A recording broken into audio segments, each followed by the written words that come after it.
Hello and welcome to yet another edition of Time Pass with the New Indian Express. I have with me Rana Daggubati, and it's hard to know which world he's not conquered: technological, natural, um, a great storyteller, uh, and also now has broken several hearts by getting himself engaged, which is, I think, a major social phenomenon that has taken place completely online.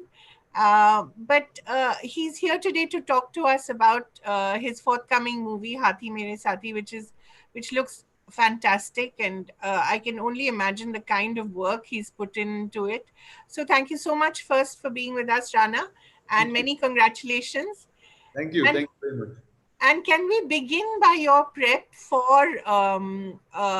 the role of Haathi Mere Saathi? 200 days in various forests of India and Thailand and living with those wonderful animals. And, of course, it must have broken your heart when you saw what happened in Kerala.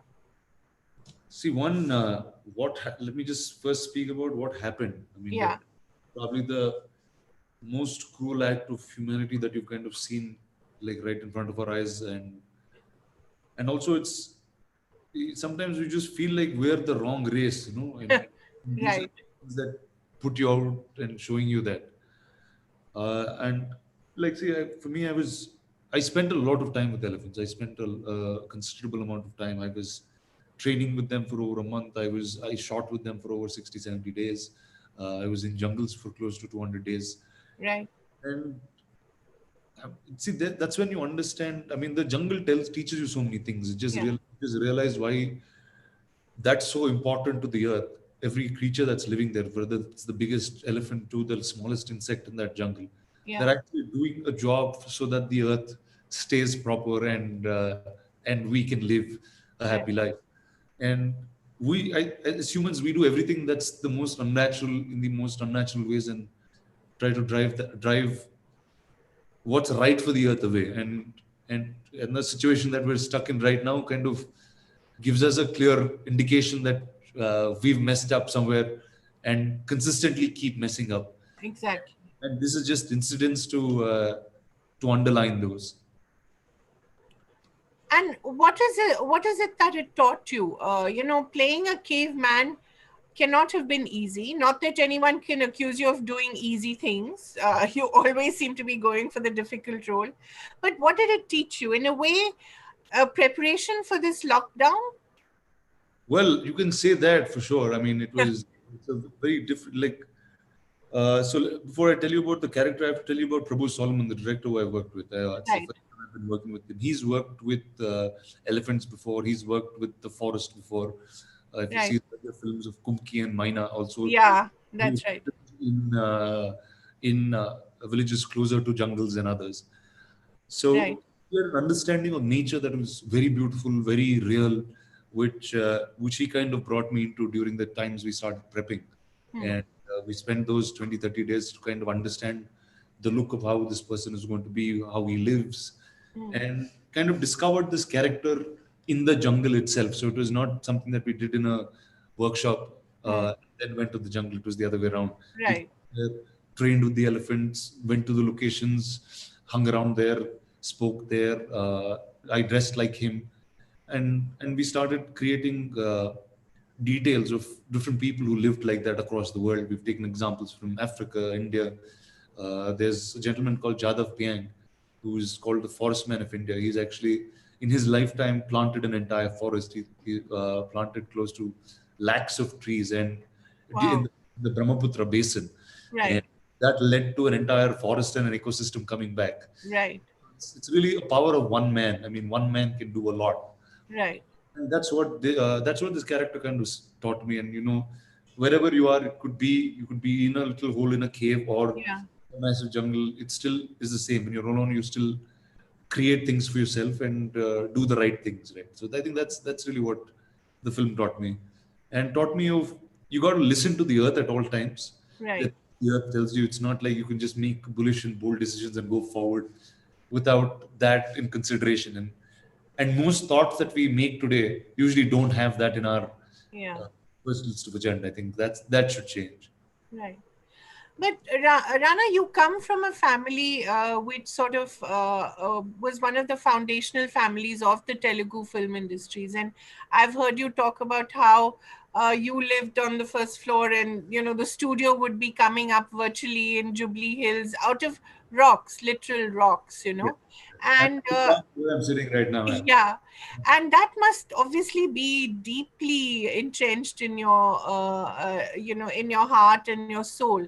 And is that what propels you to look for stories that other people normally would not see?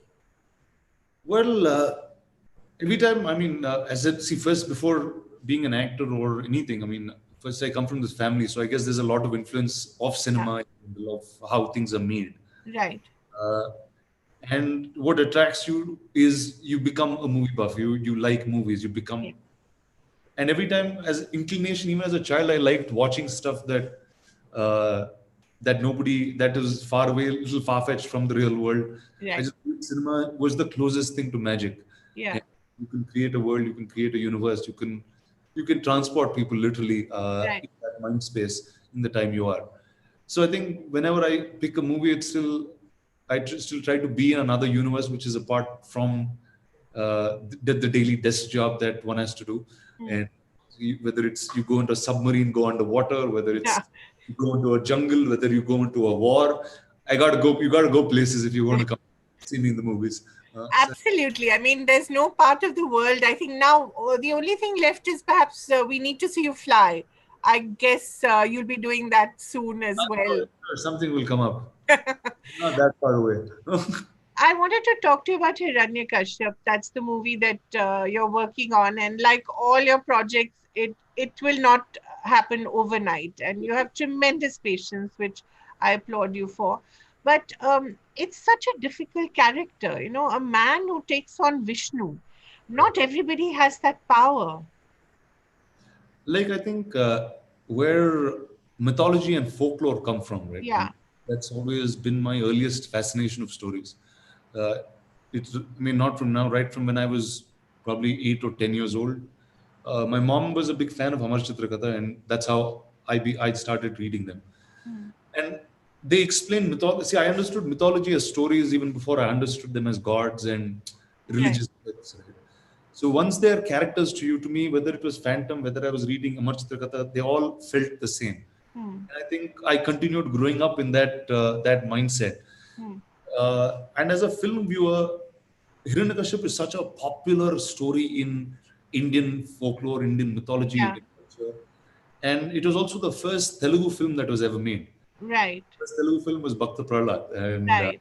it was also made in the 60s with actually one of my favorite actors is Mr. S.V. Rangarao playing Hiranyakashipu. Right. And also made in, I think, the 70s with Mr. Rajkumar in Kannada. Right. And Puneet played Prahlad. Right. And that film went on for running a year or something like Yeah. that. Yeah. And this was made in the Bhakti time, in the devotional movement of India at that point. Right. And I just feel like these stories today, with what we can actually do, and I think post Bahubali, we've kind of understood that. Listen, if there's a dream, there's a way to actually make it. Yeah. And today we have workflows, we have understanding of visual effects, we have things that are much much better. And I think it's time the world views Indian culture in a story that's as is. So, Absolutely. so that's really where we are heading at. And I think that's such a powerful character, the Rakshasas, The the king of Rakshasas. I mean, you could easily have wanted to play Prahlad, but what draws you to, like Bhaladev, such a powerful character, but not necessarily good. What draws you to such First, character? first, I think I've become an actor because regular, like my desk job is pretty boring. I got to run an office. I got like employees. I got MIS reporting, all these things going on, and that's not, that's not what I like, right? So, I think just being an actor gives you so much power. I think what you just learn from people, you learn from these kings. You get to be somebody else, embody somebody else. Right. And what I was very like, I was just running this through some now because all of us have a lot of time. Yeah. realize that all the films that I've done actually look physically completely different from the other. Absolutely. Whether it's Damarodam to Bahubali to Ghazi, I mean, there's nothing that's it's the same guy, right? And I think somewhere I wanted that growing up, and I just liked the fact that you can play many roles, and I Yeah. realized that's what an actor is supposed to do. So No, I think I have to say, sorry to interrupt, but I just, I was reading your Wikipedia and I realized you were in Ye Jawani, Ye Diwani. I said, huh? yeah, Really? yeah, Where were you? And one I star. saw that Yeah, you look so different, yeah, that, you know? So that physicality is very important to you. I mean, shedding weight, gaining muscle, growing your hair, cutting it. How important is that physicality? See, one first, I think cinema is a visual medium, right? Yeah. And see now when a director like Rajmouli comes and tells you this is a scene where Balal Dev is a man who can kill a bison with his bare hands. Now Right. you got to look that part. You got Right. to look as big as the bison is in all probabilities, or create something that's slightly superhuman. Right. So we need to build our structures and bodies to that size. And actually, right after Bahubali, I started. I played a little cameo in a film called the NTR biopic. Yeah. Right. I saw that. I actually played Chandrababu Naidu, in the- Chandrababu Naidu. and it was pretty. And I had to look like him. Yeah. And I think see each of these films gets you through this exercise and playing somebody live who's actually relevant to today's time. Yeah. And going back in time was I think only cinema can actually give you that, right? Right. You revisited a time that was part of Indian politics or Andhra politics at that point. Yeah. It was And pretty so critical. That again was such a. It was a small role, but a very critical very role. good. And I thought I must. That was something that I wanted to do. Did Chandrababu Naidu tell you what he felt when he saw himself? Yeah, yes, I actually spent a lot of time with him in the beginning, and he was very happy with what I portrayed. Good. But let's go a little into what you do off screen as well, because that's a whole a different thing. You're using technology to help startups. Using technology to tell stories. Talk a little about this love for technology. Does it really come from watching Star Wars and Indiana Jones, or Well, more than that? well, right now next to my office, this is a lightsaber that I had from 10th grade. Wow, really? Can Yes. you can you just can you do that swish? You do a switch, no, I'm not doing a switch. And This is from 10th grade? yeah, this is when I was in 10th grade. I got it in the US. Uh, Wow. that's actually half a saber. It's Darth Maul's saber, half of it. Okay. And that mural you see on my wall is actually George Lucas. Wow. So yes, so I'm a pretty much a Star Wars geek like that. And my first job actually in the movies was with visual effects. Right. And my first proper job, and continued being an actor. And visual effects was really the add-on that you needed to real life Yeah. to create a spectacle. Now you want to go back in time. You want to go back to the Ramayana, to the Mahabharata, to the times uh, that is believed as myth or history, and it's such a thin line right now in our minds as Indians, right? Yeah. Now to show that back, to show that magical time again, I think visual effects is the only way we can do it. And I think now as we're getting better and better, we're just ready for really big spectacle films, and we'll be watching a lot of those for sure. And I believe you're doing an animated show as well. Yes, this was what I picked up during lockdown. I realized you can't do much, but do whatever you can do for society. And I said, what can I do apart from acting? I'm not. No one's going to call me for shoot anytime soon. So the two things I knew, I said I know how to talk. So I said let's put a chat show together, and Right. then get animated because I like animation as a form. Hmm. So I actually met an artist, a visualizer on Instagram, and Hmm. that's how we started talking, and we started building the show. It'll be out soon, just Wow. doing development. Is it going to be on a streaming platform Yes, or? it'll be on a streaming platform, Okay. So that'll be the first time that Rana will appear on a streaming platform. My God, it'll be a big thing, huh? and I'll be animated. But Rana, also this unofficial role that you play, which is sort of this bridge between Telugu cinema and indeed now increasingly the southern cinema and what is known as Bollywood, through personal relationships, and of course, uh, impressing upon the Mumbai storytellers what is available in the south. And I think you want to talk a little about that. It comes from your friendships, but also from you as a storyteller. See, like again, like it's happened now with probably me in my generation, but when growing up, right? I mean, they were my grandfather made Hindi films. Hindi producers used to Yeah, have more collaboration, which I saw when I was when I was much younger, all and the Jitendra and like my grandfather, I think made between Anil Kapoor and Jitendra, we probably made like 20 films or something like that. exactly, And the companies made over 35 films in Hindi, and right, there's so many directors who made a lot of Hindi films in from Hyderabad, yeah, actors who traveled. yeah, Back then, like Chiranjeev Garu did a Hindi film, Venki did a Hindi film, Nag mm, did a Hindi film, right, and after that there was some kind of drift that happened, and everybody was doing their own thing. I think, right, right. but to me, it was always one and the same, right? I never treated it differently. I remember right, even before Leader completed, that's my first Telugu film. First film, yeah, Rohan had called me for Damaru. Rupa and Rohan had called me for Damarudam. right. And that's when I read it. Now, that was a story which was set in Goa. It was, you know what Damarudam is, you know how fun that is. Drugs, Yeah. mafia. I said, I can never do this in Telugu. I said, let's go, right? So it's ultimately the story that kind of takes you places. And I also remember during Ghazi attack when I made it. Yeah, Now, at that point, to make a submarine-based war film in Telugu, nobody kind of wanted to fund that film. Nobody wanted to do anything with it at that point. Till right, we figured that we can actually release this film and make a national product out of it. right, So then I realized it's ultimately the stories have to travel. It's an effort that one has to make, and we have a much bigger audience. And then Bahubali just came and just broke all those floodgates and said, "Here you go. This is what Indian cinema looks like." And that's what the size is, I think. but And you it's would, sorry, no, go on. and I was saying it's also important for us to understand the country as a whole, Yeah, because it's so see what happens in Telugu. There's something very different happening in Kerala, or very different in Tamil, very different in Kannada. Like in the South itself, there are 5, 6 solid industries that make yeah, different and unique cinema. right. So I think if we collaborate as a nation of cinematic language, right? I think that's way bigger than what anybody in the world could actually do to us.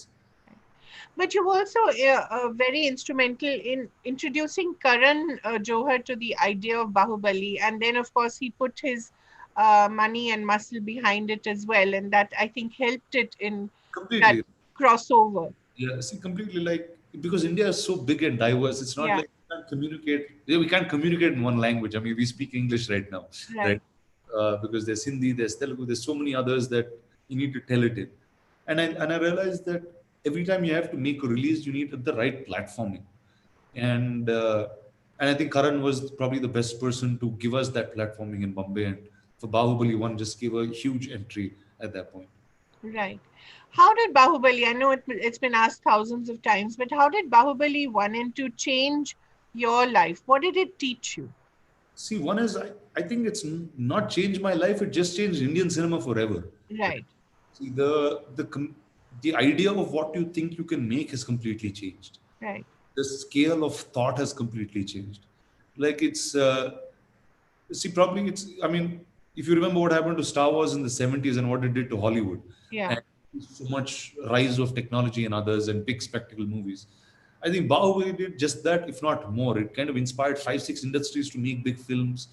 Like, see, if you just look at post Bahubali in Telugu as an industry, yeah, we have cinema that's 5 times bigger than what it used to be before. right, Just because everyone now is brave enough to make these big movies, there's been enough of workforce that's created to make sets that large, make visual effects that large.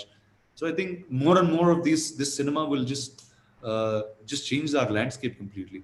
And see, and we got to operate at an international stage for the first time. hmm. The film released in Japan, it became huge. It released in different parts of the world, it became huge. So I think that's very, very important.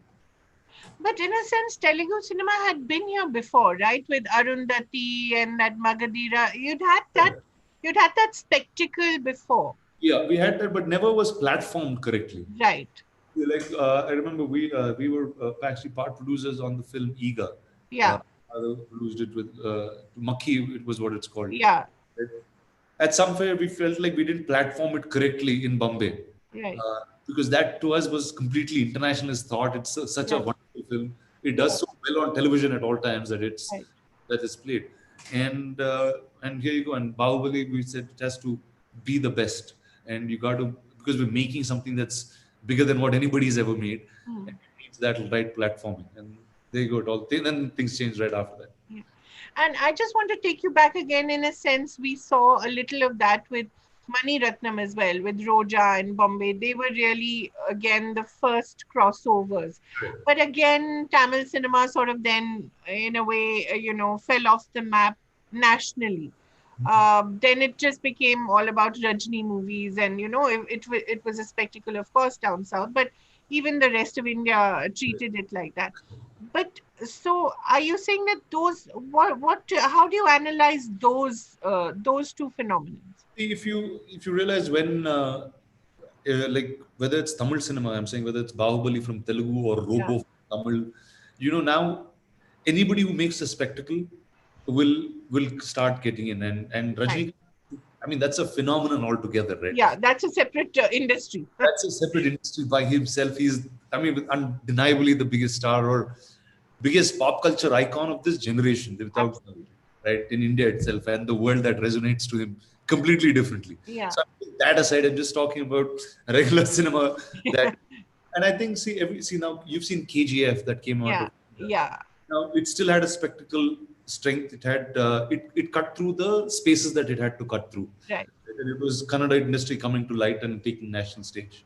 So I think now it's just become more and more democratic. It's cinema. The languages don't really matter. Today we watch a show like Narcos on Netflix, and Yeah. India's already seen it. Yeah. I think languages have kind of gone away, and in India more so because we're just so much closer in terms of culture. Right. So when you see this national culture being created right in front of your eyes, and when you see people like you, and there's so many young actors and directors and producers in the other southern languages as well, Fahad or Right. Dulquer, or so how do you see this bright young new wave? Is there anything that unites you? See, Do it's you just talk to each other? Do you exchange Dulquer notes? is a very good friend of mine. So Dulquer and I are friends for a very long time, Right. before with the movies and stuff. But I think, see, it's all of, I mean, all of us, I think, I guess I could speak one part of it where it's just the love for the movies that or the stories that we tell that will kind of crosses over. Right. Right now, I have two films that are here. One is Haathi Mera Saathi, which is a story of a man who lived in the jungle for 25 years, right? Yeah. Now, whether it's told in Hindi, Telugu, or Tamil, the jungle or the love for the elephant becomes the same, Right. right? And the second film that I'm doing is a film called Virata Parvam Yes. that I'm shooting in Telugu because it happened in this region. Right. Happened in this region. It happened to these people, Right. right? So now that limits us to call making it Telugu, but we'd like to release it in different places, but in Telugu as a language. Right. So I think the story will decide where it goes, and today it's got bigger wings than it had before. Right. So, talk a little more about the role in Haathi Mere Saathi. It just seems physically so demanding. What you had to carry an elephant's trunk Yeah, on you, what, 200 kilos? I mean, how big is an elephant? How much does an elephant weigh, a regular elephant? I mean, see, the trunk itself is close to about 160, 170 kilos, and it just totally drops on you. God. See, in the beginning, you're always very wary during training and stuff because you want to be at the right distance. You want to do all of this stuff. But once you end up right there, right in the scene, now you're already comfortable with the elephants. They're comfortable with you. We're just playing, and they also think we're just playing, right? Huh. And just a simple trunk that falls on your shoulder as playfulness will just drop you down in 1 second. Right. Uh, but they're lovely animals. They're just beautiful. They just feel so much more grander than you are in in the circle of life. Right. What I'd like to say about them, and as the role itself, right? One, I think first Mr. Prabhu Solomon was the man who did all of this. There was one exercise that we did here in Hyderabad where I actually cut off my hair. I had very, very short hair, cut off my beard. Huh. Uh, he created one look and we did a photo shoot and stuff. Then he didn't like it at all. And, Okay. and he said, no, no, this is not what I want. Just keep growing your beard. And Okay. let's go to the jungle and decide this. So it was like 6 months away. I was just growing my beard. Started hanging. It started hanging. It kept all the way here. And we went to the jungle. He's put the costumes on me. And then we started understanding how Kardan speaks, how Bandev speaks, Right. where did he live? And we realized how he climbs up these places Right. and started understanding from those rangers, tribals, forestmen, others, what life is like there. Whether the pace of his run, whether the pace of his walk. And then all the big size that I had, he wanted me to drop off. And he said, listen, it's a guy in the jungle. This is not how big he wants to be. So he was very fixed about how he wanted to see me. And I guess that's what it was. And it's I mean, yes, it is hard. And never say it's easy for sure. Yeah. I think Haathi Mera Saathi is probably the toughest film I've shot. And I've shot Baahubali too. Right? So, this is literally in the jungle, in the middle of earth that you are. Right. And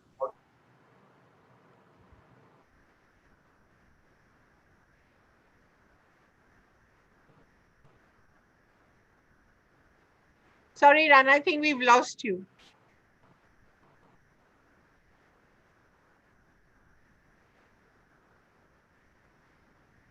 Rana, I think we've lost you.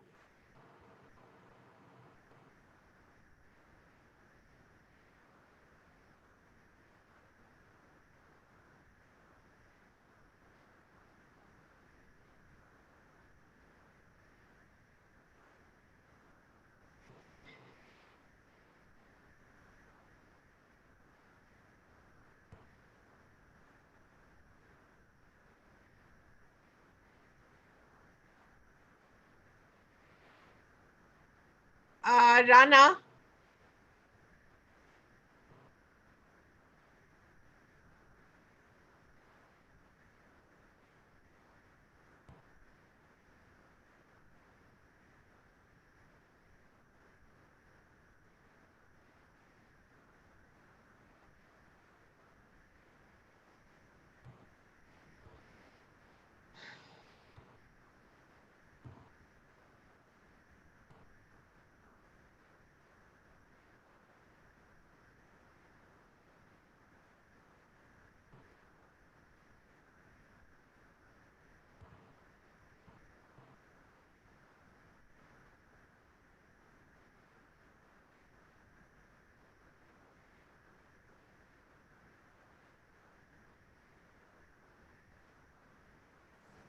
hi.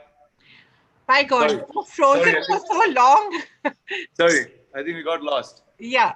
No, you were Yes. talking about being in the middle of the earth and shooting this character. And see, and I went off the grid, right? Yeah.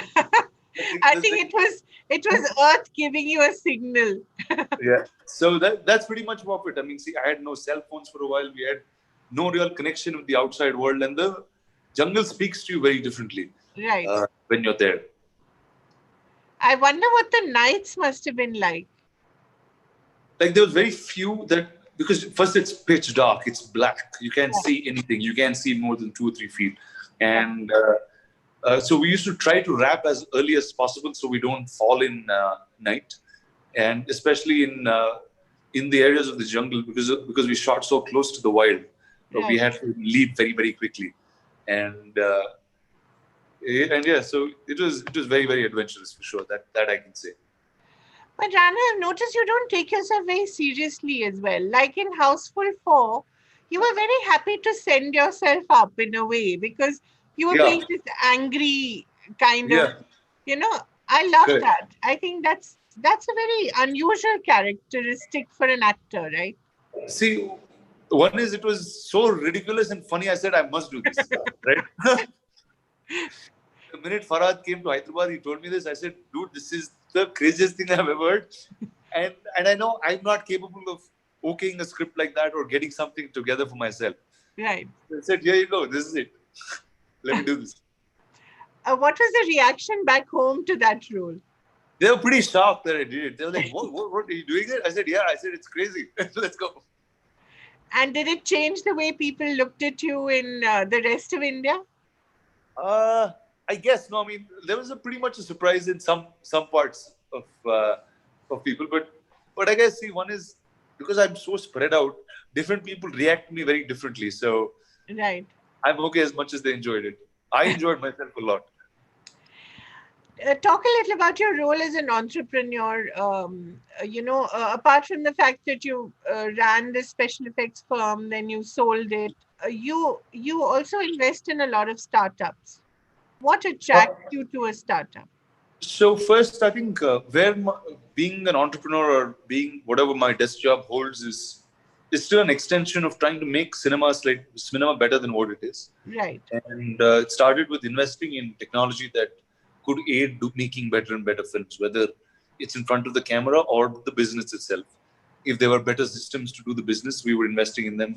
If there were better technologies to make visual effects smoother, faster, or any other format, that's stuff that we've been investing in.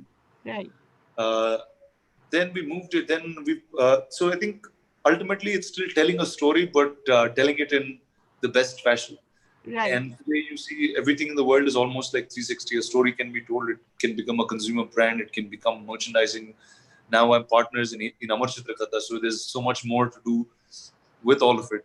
Hmm. So I guess again the drive or the energy comes from storytelling. I think that's whether it's being an entrepreneur or making a movie or acting in it. I think all of it follows pretty much the same rules.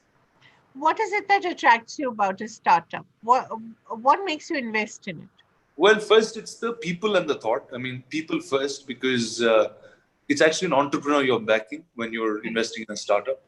The second is the idea of being unique and addressing a problem that's there and finding the gap. Because in at least in the entertainment industry, I've been here long enough to say these are the gaps that we've identified. If this Right. is better, we'll make this faster. Hmm. I'll tell you, just give you a quick example of what we've working on. We're now working on a rights management blockchain-based technology. Right. Earlier, so now we're going to start selling most of our films with a blockchain ID, and we'll be so in that way we're just able to sell it to many more parties across the world Right. and to our limited known structures. Right. So like this, we've just been taking and renovating and getting ready for the new world.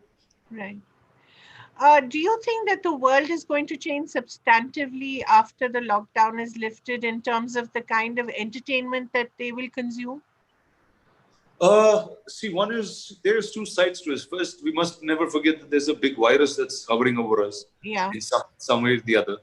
Right. Uh, Now, everything a large part of what we do will depend on that in terms of how we will be able to get back on our feet and what guidelines to that we'll receive. I think first keeping that in play. The second thing is what we've seen emerging in this lockdown is we definitely know there'll be a lot more IT and other sectors that will continue working from home. Right. Uh, Most of the social media companies or even the giants itself have continued and making policies of working from home. Right. So if that really happens, cinema and restaurants and all of them will really start flourishing Yeah. because that's a great takeaway from it for sure. Uh, but in this mid gap, it's also going to be a rise of the OTT. There will be so much more newer and democratic content being sold. Uh, Today, you see a bunch of ways where it's classified into cinema, into digital, into theatrical, Yeah. into XY. But you'll see many more emerging trends. You will see people opening independent theaters online. You will have see content is king. I mean, the way you will be able to drive it and monetize it is going to completely change. I think as Right. from years to come. But your family is invested in 300, over 300 screens as well. Yeah. So you remain a theater first proponent, or you're okay See, if something premieres on streaming first? See, if one is for us, I guess we got to take that call. See, we don't know what to exactly take call in the next 6 months. Definitely, there's some cinema that will go directly to OTT because of the weight and the interest factors that the film and the talent have got. Uh, it's not right as a Right. company to hold on to talent for a very long time and not release their movies. If it's big stuff like Yeah. ours, obviously we can hold and we can wait that time and wait for the perfect time to release it. Second, in terms of OTT or theater, as a company, we've taken very clear directions in terms of what will be theater and what will be OTT. Right. Anything that's big spectacle based, that's experiential in nature, will continue to be in the theater, uh, and that's what the theater audience will want. Things that are more drama driven, things that have longer form in terms of storytelling, will move to the OTT. So we're bifurcating it based on storytelling as opposed to the other way around. Right. Right. Right. See, because man will continue to be entertained in all mediums, and Yeah. we'd like to be in as many as possible. And as you said in your TED talk, technology, you want technology to empower you to tell better stories. Right. Does that also mean technology can also help in identifying through algorithms, as we all know, what is it that turns people on? What is it that, gets them excited? Is that part One, of the idea? See, there's many analysis softwares. There's many analysis techs. In fact, we have an analysis tech in house. We've been working with a company called Woodcutter. All of it. I mean, it definitely makes our efficiency much sharper for sure in Right. terms of choosing content. But ultimately, it'll still rely upon those set of few filmmakers to actually make it and tell it right. Right. So, but where I was referring to tech is more in terms of the way we make technology, in terms of the way we shoot, in terms of how visual effects are created, in terms of how can we shoot with LEDs. Today, that emerging tech is very different. Right. Like like if you see Hollywood, I mean, whether you see Disney or Marvel or any of these companies, they're Yeah. so technology backed. They'll be as solid as an IT company is. Yeah. They create softwares, they create rigs, they create stuff, they invent things, they invent formats to make their movies. I think there's been a great marriage with the IT sector and the entertainment sector in the West for sure, Right. for in Hollywood for sure. But I Right. think that's something that I'd be looking forward to, and part of my effort through Antle is trying to build tech for movies. Yeah, because say what Jeffrey Katzenberg has done with QB, created a Yes, completely new format of correct. consuming entertainment. Something like that should surely come out of India, right? I'm sure. And see, and there's so much content right now, and we're language driven. We're not one language driven country at Right, all, right? right, We're a 20 language driven country. Uh, so the models that kind of work in the West don't directly apply here because we're not like America where we all speak one language and it goes. So right, we're like Europe, but with the size three times of America and Europe together, right? right. So it's many states that have different cultural identities, different languages, but each of them have market sizes that are bigger than most countries in Europe. So, Exactly. so it's a big space. And mind space in India is huge, Yeah, head space, right? So I think there'll be a lot more content in the years to come for sure. right. And how do you see your role? You see your role as an actor, producer, tech entrepreneur, or just as a Well, storyteller who just is in all these mediums? I guess I'm just a storyteller in all these mediums. I'm just going to be sitting on the same desk, and whatever job that needs me to get done, I get done. That's about it. Whether it is acting in Houseful 4 or whether it is being Hiranyakashipu. Yeah, it's see ultimately the approach or the ethic is the same to whatever I do. Right. Your Yeah. role in Baby was fantastic as well. Did you Thank you. enjoy playing Jay Yes. Bafor? Yeah. Yes, I did. Yes, I did. And that's a film. Like I think every film that I did taught me something else, and I could do something else with it right after. Right, Like I keep telling Neeraj, if it wasn't for Baby, I wouldn't have been able to figure out how to make Ghazi. right. Uh, I think the nature of writing screenplays and others that I learned from Neeraj and could bring it back home and share it with everybody here, we were able to just make better and better movies. So I Right. think each film will teach me something and I'll figure something else out of it. And that's what life will keep going. But you don't work in like one film at a time. I mean, you have several films going on, although, of course, you're shooting at a particular. See, mostly I end up shooting one film at a time, Hmm. but just because the development of these takes so long. Yeah, See, like Bahubali from idea to film is a 7-year process, right. right? Now that's a whole lifetime or a half career of an actor, Yeah, right? So see, these films take very long when you start it, and see, because ultimately I'm somehow part of production, or at least I'm governing the dates. I kind of organize each thing because I look very independently different in each film. Right. So I got to do everything at once and then move to the next. Exactly. So And yeah, yeah. prep wise there'll be a lot going on, but once I shoot, I get to just one and get it done. So 10 years now in the industry, Rana, what is the biggest high and the worst low?